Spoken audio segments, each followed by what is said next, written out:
My name is Evelyn Thompson. 70-year-old widow Evelyn is abandoned by her son David and his family, who pawn her jewelry and sell her home to fund a Vegas gambling spree. But her late husband Jack's secret patent royalties from everyday inventions have made her a hidden billionaire. She orchestrates a masterful revenge, buying their casino debts, foreclosing on their lives, and rebuilding the family, on her terms. I was sitting in the doctor's waiting room when my phone rang. It was my only son, David. His voice sounded strange, almost cold, as he said, "Mom, we're going to Vegas tomorrow. I already sold your house and pawned your jewelry. We needed the money. Bye." And he hung up just like that. 40 years raising him, sacrificing for him, and he discarded me like garbage. But I took a deep breath and smiled because there was something my dear son didn't know. My name is Evelyn Thompson. I'm 70 years old. And until that moment, I thought I knew my son. My husband, Jack, had passed away 4 months ago. An aneurysm during lunch, just as we had done every afternoon for 40 years. That afternoon, he served me his famous tuna salad sandwich on rye. As always, he kissed my cheek and said, "Love you, Eve." Those were his last words. He slumped forward onto the table, and by the time the ambulance arrived, he was gone. Since then, David had been more present in my life, or so I believed. He visited 3 times a week. He helped with the funeral arrangements and took me to the supermarket. He even insisted I see a doctor for a general checkup. "Mom, you need to take better care of yourself now that you're alone," he'd say with that smile I thought was love. But now I understood it was all for convenience. The house had been our sanctuary for decades. Jack and I bought it when David was 8 with a lot of hard work and sacrifice, 2 jobs between us, no vacations for years. Every summer we'd host barbecues in the backyard, building memories, celebrating birthdays and Thanksgivings. David would bring his friends, then his girlfriends, and later his wife Lisa and their 2 kids, Tommy and Sarah. I would cook for everyone, clean up after, and do the laundry. It was our family tradition. I never thought he'd see it as just money. And the jewelry, that pearl necklace and diamond ring Jack gave me for our 25th anniversary. He cared for them like treasures, polishing them every spring. David's nose wrinkled when he saw me wear them, calling them old-fashioned. But they were the last things I had left of Jack. His scent still lingered on the velvet box. When he hung up, I stayed there on that uncomfortable beige plastic chair, surrounded by other sick people coughing and flipping through outdated magazines. And for the first time in months, I didn't cry. Something strange happened inside me. A calm I hadn't felt since Jack's death. Because in that moment, I remembered something I had completely forgotten. 3 days before he died, Jack had handed me a small metal lockbox. "Eve, put this in the basement safe. If something happens to me, open it after a while, but only when you feel ready. Promise me." I had put it away without much thought, assuming it was old tax papers or something mundane. After the funeral, with so much grief and so many arrangements, visiting the cemetery, sorting his clothes, dealing with the insurance, I simply forgot. But there it was, waiting for me at home. The nurse called my name and I shuffled into the office. The doctor, a kind young woman named Dr. Patel, examined me thoroughly, blood pressure, heart rate, the works. "You're in excellent health for your age, Mrs. Thompson," she said. "Just need more rest and better nutrition. Maybe some light walks." I nodded and smiled politely, but my mind was a whirlwind. I was thinking about that lockbox, about the coldness in David's voice, and how Lisa was probably behind all of it. She had never liked me, always whispering about how I interfered with their modern life.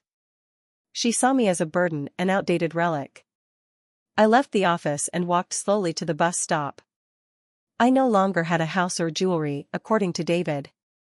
But as I waited under the gray autumn sky, I couldn't help but smile. There was something poetic about all of this. My son thought he had left me with nothing.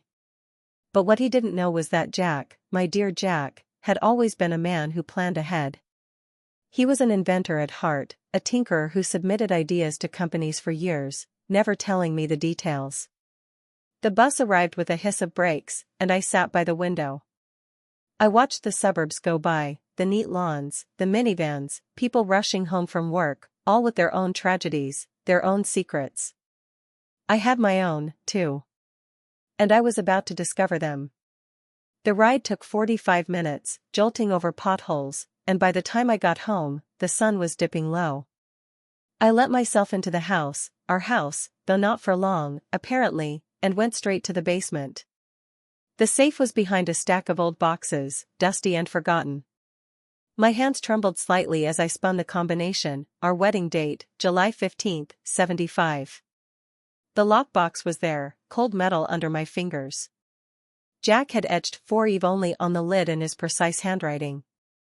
I carried it upstairs to the kitchen table, sat on the wooden chair we'd bought at a flea market 35 years ago, and took a deep breath. It was getting dark outside, and the house was filling with those familiar shadows that no longer scared me. They felt like Jack's presence now. I opened the lockbox slowly, as if unwrapping a fragile Christmas ornament. What I found inside would change everything. What I found in that lockbox took my breath away. There were legal documents, patent certificates, royalty statements from major corporations, and a handwritten letter from Jack. My eyes filled with tears as I read his familiar handwriting, the slight slant from years of drafting sketches. My dearest Eve, if you are reading this, it means I'm no longer with you. Forgive me for not telling you everything while I was alive, but I wanted to protect you from worries and from David's greed. Over the years, I submitted inventions to companies, simple things like that improved bottle cap for soda cans, the ergonomic handle for shopping carts, even a patent on the non-slip coating for sneakers. They all took off. We don't just have the house. The royalties have built you an empire, ownership in 3 casino chains, including the Golden Oasis in Vegas where David loves to gamble, 12 commercial properties across the state, and stock in 5 blue-chip companies. Monthly royalties alone are $250,000. You are a billionaire, my love. You always were rich in heart, but now you are on paper, too. I set up a trust with you as sole beneficiary. Contact Mr. Reed at the firm. And Eve? Don't let David know until he earns it. I want him to love us for who we are, not what we have. My hands trembled as I sifted through the documents. There were patent deeds for everyday items I'd seen on shelves, Jack's quiet genius. Royalty checks from Pepsi, Walmart, Nike, numbers that seemed unreal, totaling over $150 million in the bank accounts listed. Deeds to strip malls, office buildings, and yes, the Golden Oasis Casino Resort in Las Vegas, where David and Lisa had blown thousands on family vacations that were really gambling sprees. Jack had been the silent majority owner for 15 years, routing everything through a discreet trust company. And according to the papers, I was the sole heir, with full control upon his death. There were also bank statements for offshore accounts I never knew existed, with balances that made my head spin. Jack had been a mid-level engineer for 38 years, driving a beat-up Chevy to work, but apparently he had also been a visionary investor. Every bonus check, every side gig, he had funneled into these patents and properties in silence, and I never knew anything, because he wanted our life simple, our love pure. That night, I sat on the porch swing Jack built, a cup of tea steaming in the cool air, and looked at the stars. Jack used to say they were the souls of inventors, watching over their legacies from the sky. If that was true, then he was up there, twinkling proudly as his plan unfolded perfectly. Thank you, my love, I whispered to the brightest one. The clock struck 11 p.m. when headlights swept the driveway. A beat-up rental car, not the SUV, pulled up. David stepped out first, disheveled, suitcase dragging. Lisa followed, yelling into her phone, tears streaking mascara. Tommy and Sarah trailed, clutching stuffed animals, exhausted and confused. No triumphant return, just defeat. David knocked hesitantly. I opened the door, compassionate smile pasted on. Mom, we're back. It all went wrong. Can we stay here? Just a few days? Lisa glared behind him, kids peeking. I stepped aside. Of course, son. Come in. Tea? They collapsed in the living room, my living room, fully furnished again. David spilled, Lisa's guy was a scam. Lost everything, $120K. And the bank called, the condo's foreclosing tomorrow. We have nothing. Lisa sobbed, your son ruined us. I poured tea, hand steady as a surgeon's. Oh, dear. What will you do? David broke down, head in hands. I don't know, Mom. After what we did to you. I thought you'd hate us. I sat beside him, touching his shoulder for the first time in months, the same shoulder I'd carried as a boy. David, I've always loved you. But love isn't blind. You sold my home, pawned Jack's gifts, lied about my senility to strangers, discarded me for dice rolls. Now, learn what it feels like to lose everything. His eyes widened as I slid the lockbox documents across the coffee table, patents gleaming under the lamp. You own the casino? The condo building? Billions? Mom, how? I nodded, voice even. Your father planned it all. Patents on things we use daily. Royalties built this. To protect me from people like, well, you and Lisa. Horror dawned. Lisa shrieked, this is fraud. We'll sue. Mr. Reed's letter arrived by courier at dawn, foreclosure served. Their condo locks changed by noon, debts called in, $132,000 due immediately. They begged, cried, promised change. Tommy hugged me, sorry, Grandma. I let them stay one night, on air mattresses in the basement.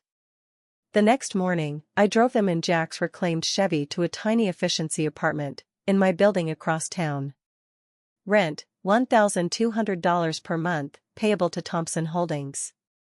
Work it off, I said. David got a job as a dealer at Golden Oasis, my employee, minimum wage. Lisa waitressed slots, humbled. Months passed.